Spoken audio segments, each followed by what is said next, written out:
এবারে যে একটি পরিবারে 5 জন করে সদস্য ধরা হয়েছে, আমরা এই ফ্যামিলি কার্ডটি আপনাদের সামনে একটু তুলে ধরতে চাইছি আমাদের পরিকল্পনাগুলো।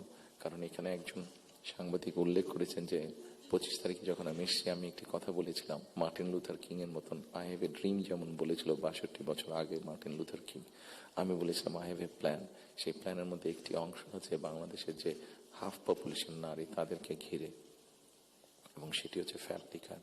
ফ্যামিলি কার্ডের মাধ্যমে ইটস নট যে একটা ফ্যামিলি কার্ড যে নারী পাবে সেটি সে সারা জীবন পাবে।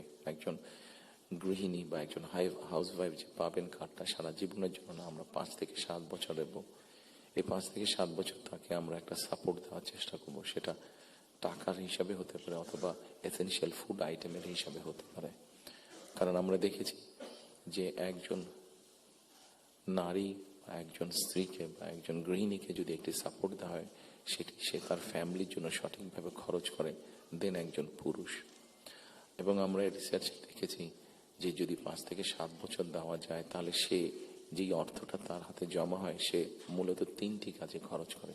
প্রথমত তার ফ্যামিলির স্বাস্থ্যের পেছনে, দ্বিতীয়ত তার ফ্যামিলির ছেলে মেয়েদের শিক্ষার পিছনে, তৃতীয়ত সে যে অর্থটা জমা করতে পারে সেটি সে ছোট ছোট ভাবে ইনভেস্ট করে। খুব স্বাভাবিকভাবে এইভাবে যখন সে ইনভেস্ট করা ধরবে, স্বাভাবিকভাবে তার গ্রামের লোকাল ইকোনমিটা স্ট্রেংথেন হবে, তার উপজেলার ইকোনমিটা স্ট্রেংথেন হবে, তার জেলার ইকোনমিটা স্ট্রেংথেন হবে, তার পরিবারটা শিক্ষিত এবং তার পরিবারটা যদি হেলদি হয়, এভাবে পুরো গ্রামটা হবে, এভাবে পুরো উপজেলাটা হবে, এভাবে পুরো জেলাটা, বিভাগ, একসময় গিয়ে দেশটা হবে। 4 কোটি ফ্যামিলির মধ্যে আপনারা বলতে পারেন একবারে কি দেওয়া সম্ভব কিনা? না, 4 কোটি ফ্যামিলির মধ্যে একবারে দেওয়া সম্ভব না। গ্র্যাজুয়ালি আমরা যাব।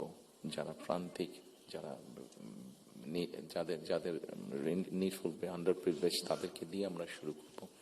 এই কার্ডটি আমরা, আপনারা জিজ্ঞেস করতে পারেন হয়তো কার্ডটি কাদেরকে দেবেন। আমরা কার্ডটি জেনারেল রেখেছি, ইউনিভার্সাল রেখেছি। কারণ আমরা অতীতে দেখি যে বিভিন্ন সময় বিভিন্ন সোশ্যাল সেফটি নেটওয়ার্কের আওতায় যাদেরকে নিয়ে আসা বিভিন্ন ক্যাটাগরি করা হয় এবং সেখানে কারাপশন দেখা দেয়। সেই জন্য আমরা এটি জেনারেল রেখেছি। এটি একজন গ্রামের কৃষকের স্ত্রী যেমন পাবে, ইমাম সাহেবের স্ত্রী যেমন পাবে, প্রাইমারি স্কুলের শিক্ষকের স্ত্রী যেমন পাবেন, ঠিক একইভাবে ডিসি সাহেবের স্ত্রীও পাবেন, এসপি সাহেবের স্ত্রীও পাবেন। তবে আমরা দৃঢ়ভাবে বিশ্বাস করি ডিসি সাহেবের স্ত্রী বা এসপি সাহেবের স্ত্রী নিশ্চয়ই ওনারা নেবেন না, কারণ ওনাদের ওটি প্রয়োজন হবে না। করাপশনটাকে যাতে মানে একটা স্প্রেড না করে, করাপশনটা যাতে স্বাভাবিক একটা পর্যায়ে থাকে, কিছু তো অ্যানোমালিজ হতে পারে, সেটি আমরা গ্র্যাজুয়ালি ঠিক করব।